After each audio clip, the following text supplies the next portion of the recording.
नवीन चॅप्टरचं नाव आहे काय? WPE म्हणजेच work power energy. Work power energy. आता आपण फोकस करणार फक्त वर्क वर. कशावर फोकस करायचं आपल्याला? वर्क वर. चला, वर्क.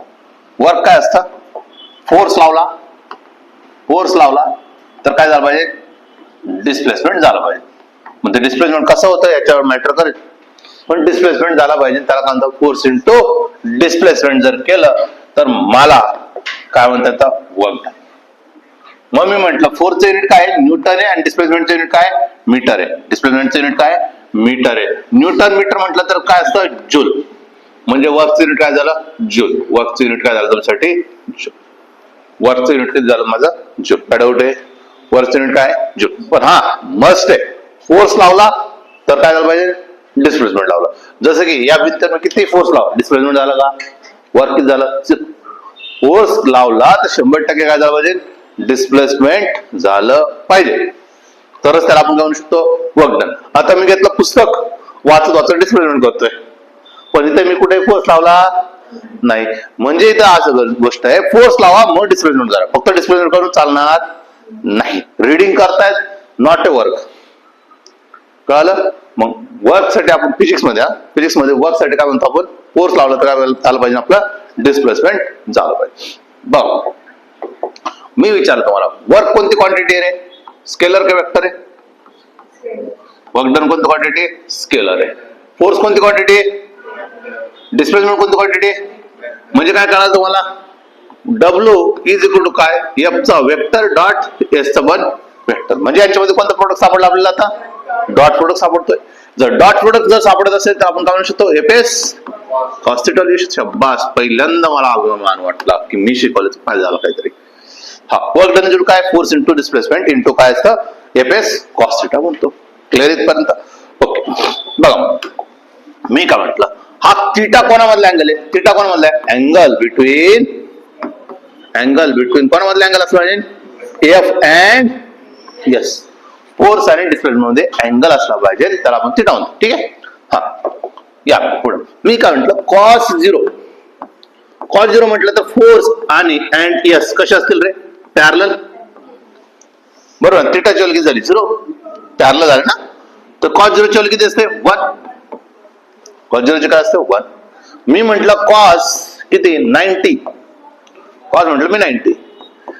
F अँड S एकमेकांचे कसे असतील? एकमेकांच्या परपेंडिक्युलर चालतील. म्हणजे किती येणार आहे? 0. मी म्हटलं कॉस 180. F अँड S कसे असतील तुमचे? Anti parallel. या पद्धतीने तर किती होऊन जाईल? मायनस. काय डाऊट आहे? आता याचा यूज करायचा आपल्याला. काय डाऊट आहे? ठीक आहे. पहिला पॅटर्नचे क्वेश्चन म्हणतात वर्क डनचे. पहिल्या पॅटर्नचे क्वेश्चन आहेत. ठीक आहे, चला समजून घेऊ.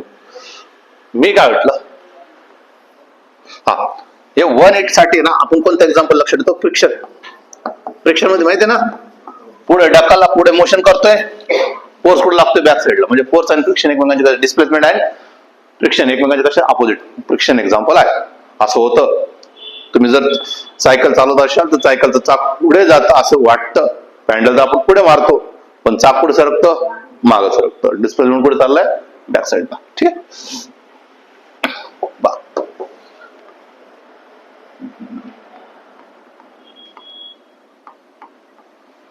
2 मीटर 10 किलोग्रामचा ब्लॉक आहे.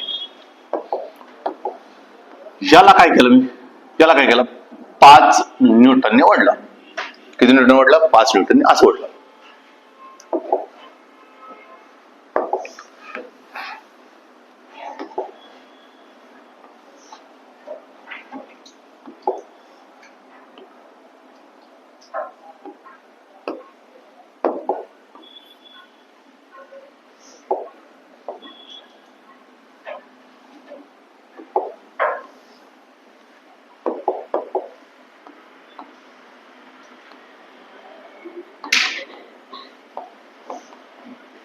बघा मग आता मी काय म्हटलं वर्क डन सांगा रे. वर्क डन काय हो एफ एस कॉस थिटा असेल ना. एफ एस कॉस थिटा असेल. चला मला सांगा फोर्स या साईडला लावतोय डिस्प्लेसमेंट पण या साईडला चाललाय म्हणजे थिटा किती झाला 0 झाला. थिटा 0 तर कॉस 0 1 असेल झालं. म्हणजे काय F into S right. F किती आहे 5 आहे. एस किती आहे 2 आहे म्हणजे किती आला 10 जूल. किती झालं तुमचा 10 जूल. काय डाऊट आहे. चला नेक्स्ट वर्क डन जूल काय एफ एस कॉस थिटा. थिटाची व्हॅल्यू किती आहे थिटाची व्हॅल्यू किती 180 डिग्री ना.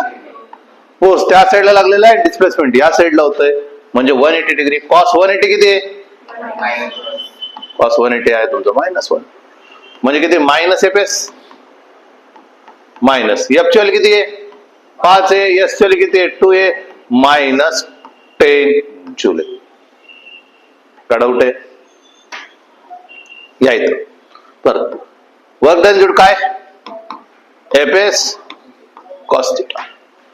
चला थिटा किती आहे डिस्प्लेसमेंट या साईडला आहे फोर्स या साईडला आहे तर थिटा किती आहे 90 डिग्री म्हणजे किती कॉस 90 किती कॉस 90 होऊन जाईल तुमचं 0. कॉस 90 0 तर एफ एस इंटू काय कॉस 90 किती झालं 0 म्हणजे किती झालं वर्क डन 0 जूल. काय डाऊट आहे वर्क डन किती झालं 0 जूल. वर्क डन किती आला -10 जूल. वर्क डन किती आला +10 जूल. कधी प्लस येतो कधी मायनस येतो कधी 0 येतो हे आपल्याला कळतंय. काय डाऊट आहे समजलं. आता याच्यामध्ये थोडसे ऍडव्हान्स करूया. कळालं का नक्की बघा मला मी काय म्हटलं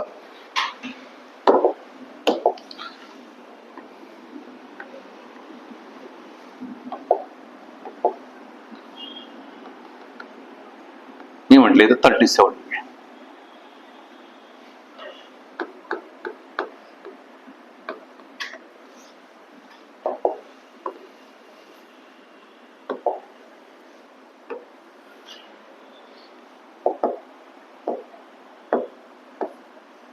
कारवर उघडला रे.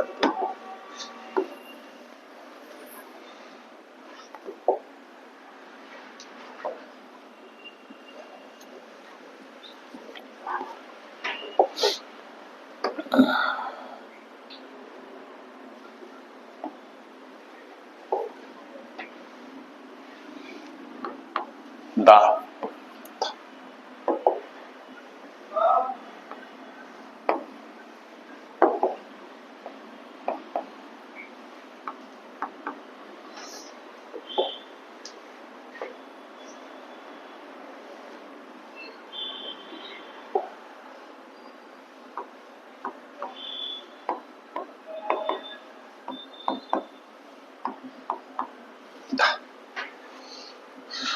चला आपल्याला डिस्प्लेसमेंट आणि फोर्सची डायरेक्शन कशी असली पाहिजे मॅक्झिमम साठी पॅरल असले पाहिजे. थिटा किती आला पाहिजे माझं 0 आला पाहिजे. आता इथं बघितलं तर इन्क्लाइंड आहे फोर्स. फोर्स कसा आहे इन्क्लाइंड आहे. पहिल्यांदा त्या इन्क्लाइंड फोर्सला आपल्याला हॉरिझॉन्टल वर्टिकल मध्ये करावं लागेल. 37 आहे 37 असेल तर काय होऊन जाईल वरती या साईडला काय होऊन जाईल या साईडला काय 6 होऊन जाईल. इथं किती होऊन जाईल 8 होऊन जाईल. इथं किती होऊन जाईल 6 होऊन जाईल आणि इथं किती होऊन जाईल 8 होऊन जाईल. नंतर सॉल्व्ह करू आपण. हा इथं किती होऊन जाईल इथं होऊन जाईल 8 आणि इथं किती होऊन जाईल 6 8 आणि इथं किती होऊन जाईल 6 या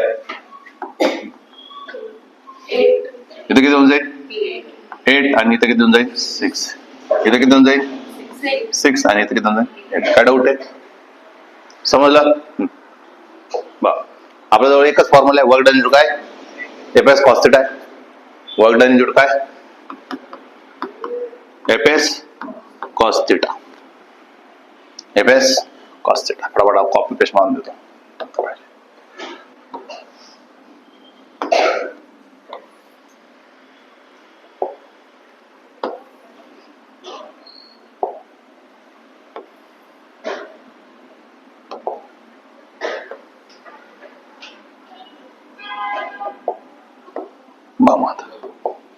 मी एक्स आणि वाय अशा दोन ठिकाणचे वर्णन काढतोय. एक्स आणि वाय साठी काढतो. चला सर्वात पहिले मी एक्स साठी काढतोय. सर्वात पहिले कोणासाठी काढतोय एक्स साठी. एक्स साठी म्हटलं तर फोर्स किती रे 10 का 8 राहिला कारण की त्या डायरेक्शनला चाललाय. किती चाललाय? 8 ने चाललाय. किती चाललाय? 2 ने चाललाय. किती मीटर चाललाय? 2 ने. पॅरलल तर हे झालं ना, म्हणजे किती झालं? 16 जूल.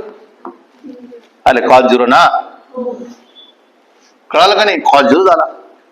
मी वाय विचारतो तुम्हाला, वर्क डन वाय किती होऊन जाईल? 0 बनला आहे. वर्क डन वाय किती होईल? 0 जूल. का बर? परपेंडिक्युलर बनेल ना. कॉस 90 किती बनला? परपेंडिक्युलर. आकाश बनला रिझल्ट. चला या इथे. किती किती पॅरलल कोण आहे? 8 आणि किती 2 म्हणजे किती झाला? 16 जूल. हा एक्स साठी आला. वाय साठी किती येणार आहे?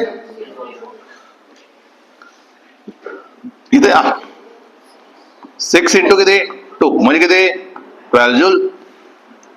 वी वाय किती होऊन जाईल? 0 जूल होईल. आणि हा काय? एक्स. हा वी वाय किती होऊन जाईल? 0. वी एक्स किती होऊन जाईल? वर्क डन एक्स किती? 6 इंटू 2 म्हणजे किती झालं? 12 जूल. अरे तेच घेतलं आपण, व्हॅल्यू चेंज करायची म्हणून माझी. ओके झालं. कळालं का? या इथे.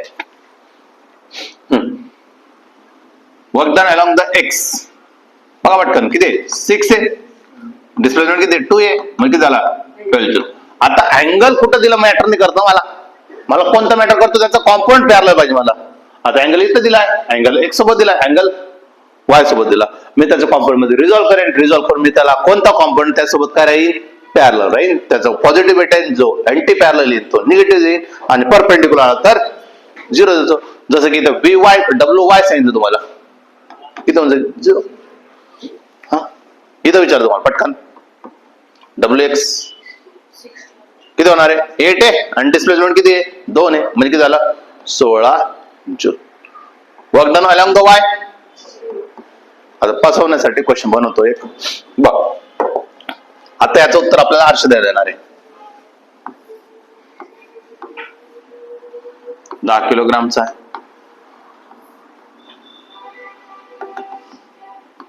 37 आहे. 10 किलोग्रामचा आहे. एफ आहे. आणि इथं किती होऊन जाईल? 53 आहे.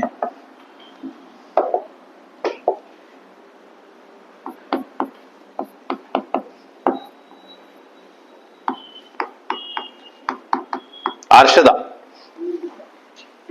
इथं कोणता कॉम्पोनंट वर्क डन हा 0 बनेल? एक्सचा का वायचा? भयानक क्वेश्चन विचारला. IIT ला 3-4 वेळा क्वेश्चन आलेला आहे. JEE मेन्सला आणि नीटला तर विचारायचं नाही. प्रत्येक वर्षी रिपीट होतोय. बोल. एक्स वाला काय होऊन जाईल? एक्स वाला काय होऊन जाईल? अरे एक्स असं आहे. हे कोणतं एक्स आहे?